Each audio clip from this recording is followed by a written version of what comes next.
Hi everyone, it's Justine here from House of Mahalo. Thank you so much for joining me. So I am working on my little Shabby bundle that I've got going on here, and in this video today I'm going to show you how I made this notebook. So we have got a piece from my kit on the front here, lots of space for doing some artwork, and then it's got a lovely gusseted lace pocket at the back for keeping drawings and things that you find on your walks, whatever you're going to use to take inspiration from in your artwork. So that's what we're going to be making in the video today, and it's going to go with my little bundle of goodies. So I hope you enjoy the tutorial. Okay, so I've got this 12 by 12 and I've at some point folded up this side, which needs to come off anyway. So I'm just going to go ahead and just cut that off, and I might, oof, that was tough to get through. I might be able to use this as some kind of pocket, so I'm going to keep that to one side. And I know that it's too long this way, so I've got my signature. These are just A4 pages folded in half, and I'm just going to make a mark as to where I want to cut this, because what I also want is this on the cover. So I'm just going to play with this a second. So I've got this from my kit, and this quill is actually fitting really cutely around one of the swells in the design of the cover. So I'm thinking if I can have that go there, it kind of looks like it was meant to be there then. So I'm just going to make a little bit of a mark there, because I think that's probably where I want to cut it.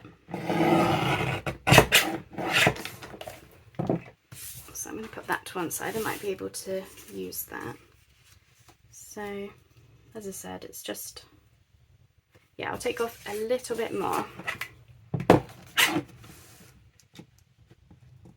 As I said, I was just adamant that I wanted to use that on the cover, so I want to make sure that it's how I like it here, and then I can make everything else work around it. Yeah, lovely. I really like that. So that'll be that, and I'll just make sure. Oh yeah, perfect. See, my pages are just going to fit really quite snugly in there. This is 10 sheets, so it will give you 40 sides to write on. So that's essentially what we've ended up with. Do need to do just a little bit of tidying up, so I'll do that, and then I'm going to ink around this whole piece whilst I've got the chance to do it. But I will pause whilst I do that. Alright, so I've inked around everything, and if you remember, I did have an offcut when we chopped the side down. But because I'd been playing around with this paper before, it had a massive crease in it. So I'm going to put that to one side and use it for something else. Because what I want to make is a pocket for the back, and I want to add gussets into it. So I've just got this scrap of card, which I'm probably unlikely to use for anything anytime soon. And I'm going to cover it with some music sheet. And then I've got this really pretty lace. Which, if you imagine that over the sort of antique-y book page, I think could be quite nice. And then we could maybe have this fluted part hanging down in the book, or outside of the book I should say. So that is my plan. So my book is 8.5 inches wide by 6 inches, you know, this is 6 inches when it's folded up as a book. So I want to cut this paper, or this cardstock, down to 9.5 inches wide, and that will allow me to have a 1/2 inch gusset on all sides. So I'm going to do that to start with, and I am going to cut it in height to match the other scrap. So if you are starting with just a fresh 12 by 12, this project will help you have, you know, no leftovers, but I'm only doing this with the scrap because, yeah, I wasn't starting with a fresh 12 by 12. Okay, so I'm going to go ahead and put a 1/2 inch on all sides, or all 3 sides, so that's the left and right, and then the bottom. I'm using my little scoreboard today, so just have to turn that over, do the other side. That's it. Okay, so that's the scoring. So as I said, 1/2 inch left, right, and whatever the bottom of your pocket is. And then if we just fold those over, I'm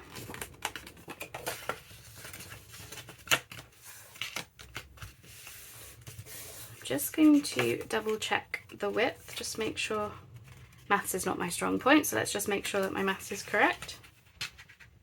Yeah, that'll be just fine. So once you fold these over, you get these little boxes in the corner. So we want to chomp into those. So we're going to come on and do a little bit of a slanted kind of cut into it. And then at the top here, we're just going to cut a diagonal so that when we close up the pocket, everything's going to lay nice and flat and not get in the way of the pocket. Nothing's going to stick out funny or show up anywhere where it shouldn't. So that's all of that. Now I would say, although I am showing you how to do this, it is only a quick tutorial today. So I would say if you've not done gusseted pockets before and you like the look of them, I would say honestly practice. It really does take practice to get it, and then once you've got it, those cuts into the corners and stuff, honestly it becomes so easy. So that is going to be there, and what those gussets do is just allows that nice bit of extra room. Now as I say, in my case I just want to cut this scrap down. If you were starting with a 12 by 12 and following the measurements, I'll put measurements down below in case you do want to copy this project. Yeah, if you were starting with a fresh by 12 by 12, you would not need to do this step.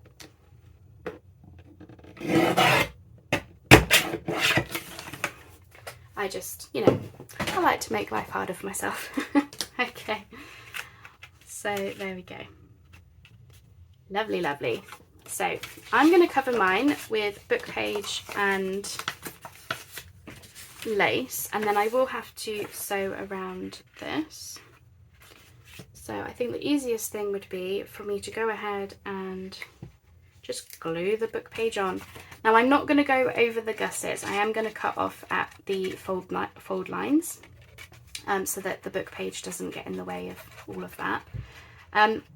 Again, if I was using the other paper, the offcut, I wouldn't feel the need to cover it with book page. I probably would just put the lace down, you know, and be done with it kind of thing. So I'm a lazy crafter, so I'm just going to go ahead and glue that in place. It is just a scrap.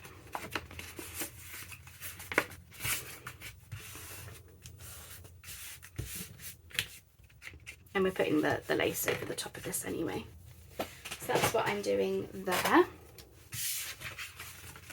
Okay, and I just want to be careful of cutting into those fold lines. Obviously we want to keep those intact, but I am just going to come along and just cut around the whole thing. And I will pause here because I'm going to go ahead and sew the lace on. If you are wanting to do something similar to what I'm making today, then you'll have to make sure that you do not sew through the gussets because you will sew those closed. So if I just go around this quickly, I'll show you exactly what I mean. Now I'm using blunt scissors, so I have no issues with, you know, I couldn't cut into that pocket even if I wanted to. So what I mean by not sewing into the gussets is you would sew it open like this, and you would make sure that where you've got those fold marks, so essentially the end of this book page, you would have to sew on the inside of the fold line, so that you're not, you know, we're not sewing through there and then closing that up. Do you see what I mean? So what I'm going to do with this is simply just sew that lace just straight on, and then maybe just do a little bit across it. But yeah, making sure to not sew the gussets closed. Okay, I've got the lace sewn on. So this is what I meant by not sewing in the gusset part. So as you can see, I've come in from the edge, so I'm not going over the crease, I'm not going over into the gussets. And what that meant is that I could then trim everything down, and I decided to get rid of the frilly edge at the bottom. I originally thought I might want to have that hanging down so you can see it from outside of the book, but it was just a little bit too frilly for me, so I think I'm gonna opt for the simpler approach. And this part at the top, I didn't really plan it. Originally I was just going to cut that off, but I'm going to keep that. Although it's sort of slightly hanging over the pocket, I just think it finishes it off quite nicely, so I'm going to leave it. So that is going to be my pocket for the back. So I'm going to put that to one side, and I think the next step would be to go ahead and get the pages bound in. And then that way we can go ahead and add the pocket, decorate the cover without all of that getting in the way of the binding. Okay, so for this one, I'm just going to do a really simple 3-hole pamphlet stitch. But because there's quite a few layers to go through, even though I've only got 10 pages, this parchment paper is actually quite thick, which is good for art. But because there's so many layers to go through, I'm going to use my cradle today, just because punching the holes will be a bit easier, I think. So we just want to make sure that everything is in line, and you can absolutely use clips to help you. So I'm just going to put the whole thing in here, and then I'm just going to aim for middle-ish. And then I usually do 1, 2, 3, 4, 5, 6, 7 holes from that middle. 1, 2, 3, 4, 5, 6, 7. Actually, I'll go down a bit more. I must not have gotten it in the middle. Okay, that's that. And now we can go ahead and slip our needle through. Oh yeah, that definitely wasn't middle, was it? It's because I'm looking at it from down below as opposed to bird's eye view. Okay, so we're just going to go out of the middle hole, and then we're going to come in through either the top or bottom. Doesn't matter which. Okay, bring that through, just pull it as far as it will go. And then we're going to come out through whichever hole is left over. And then we're going to come in back through that middle. I'm just going to pull that a bit tighter so it's out of the way. Just pull those a bit tighter. There we go. Then we're going to come back in through that middle.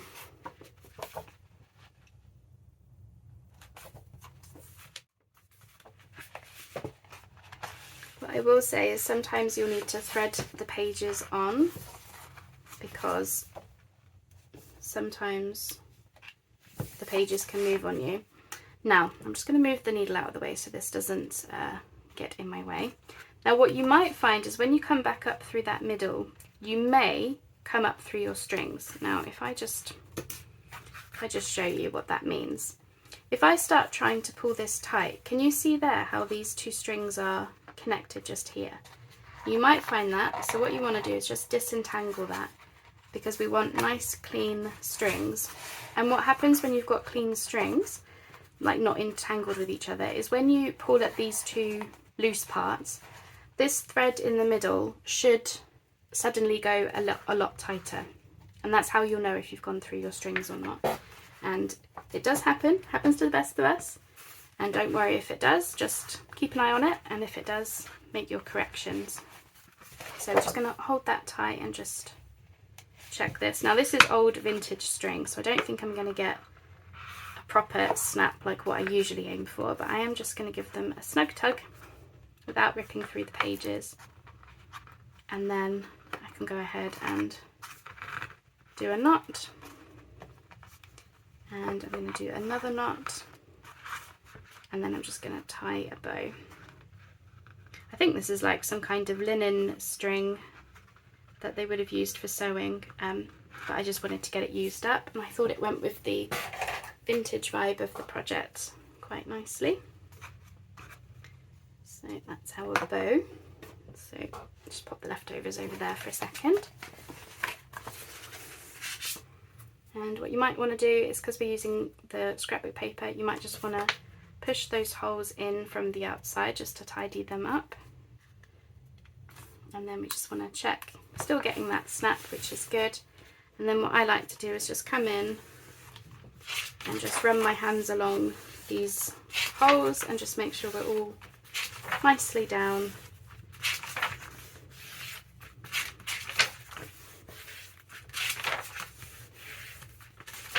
And that the book lays nice and flat, because especially if this is going to be used for drawing, we do want, you know, it to be nice and flat.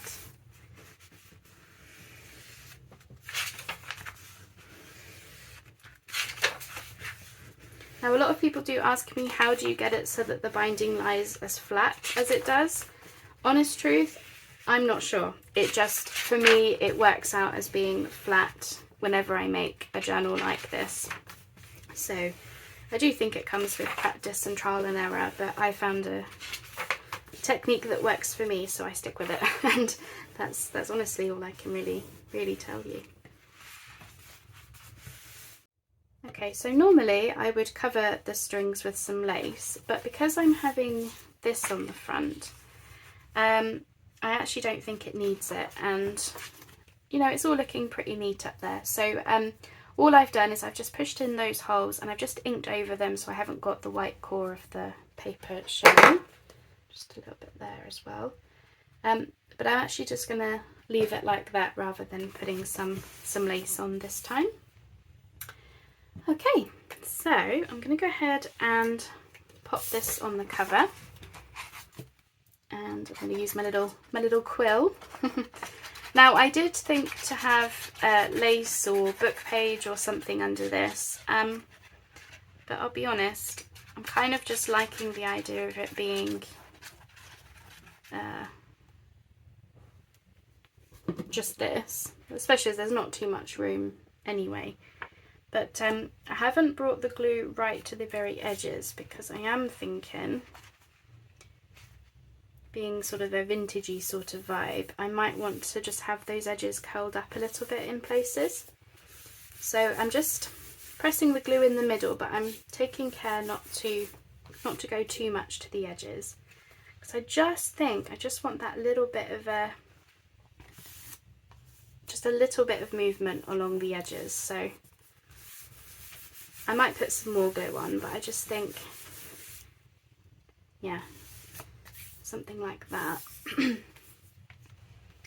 Okay, and then I was going to have this about there, wasn't I? Yep. So I'm going to go ahead and glue this down. I can always add more decoration. Just wanted to finally get the pieces down that I was sure about, because yeah, I've had this quill cut out for a while, knowing that I wanted to do this sort of a project. About there.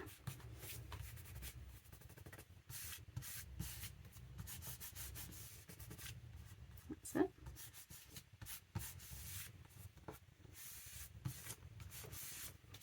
Okay, so that's that for that, and then let's put the pocket in the back, and then the rest of it will be just additional decoration that we want to do, which I will need to put my thinking cap on as to exactly what I'm going to do, but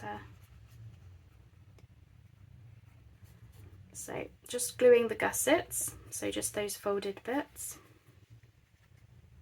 and then that will make, yeah, so we can get quite a few things in there. I don't think I'm going to put anything in the pocket other than maybe like a bookmaker's note or something. And the reason for that is because, as I said, I just want this pocket to be, if somebody was going to use this as a drawing book, then they might want to put their own things in the pocket that they can draw inspiration from, rather than me filling it up with a load of stuff.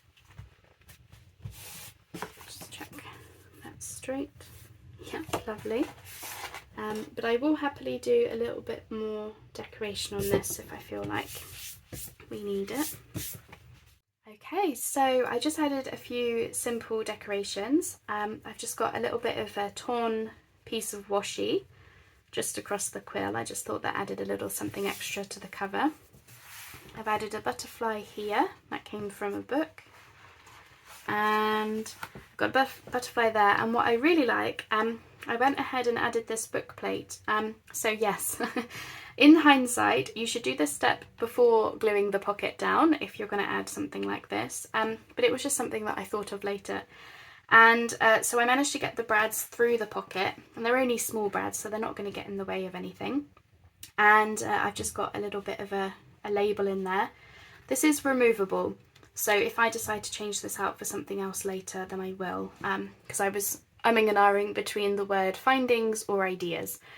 The concept being that somebody could put a load of stuff in the pocket that's going to give them inspiration for their artwork in the notebook. So that is that. And can I just say, how nice is it looking as part of this little bundle that I am putting together? I think this is looking really, really nice, really in keeping with everything. I've used my Shabby script kit, but I've also used the same scrapbook paper from Stamperia. So, you know, these are the same roses as here, for example. So I think everything is working out really nicely.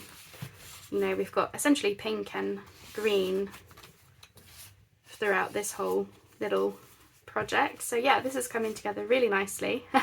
I think I had a comment, you know, I could keep adding to this bundle, it could keep growing and keep growing. I think this is me finished. I just have a few little bits to decorate as part of this stacked envelope, but I think this is what the bundle is gonna be like. So I hope that you enjoyed my drawing book tutorial, and stay tuned because I'm sure I will come back and show you everything completely finished very soon. So thanks for joining me. I hope you got something out of today, and I hope to see you on the next video. Bye bye for now.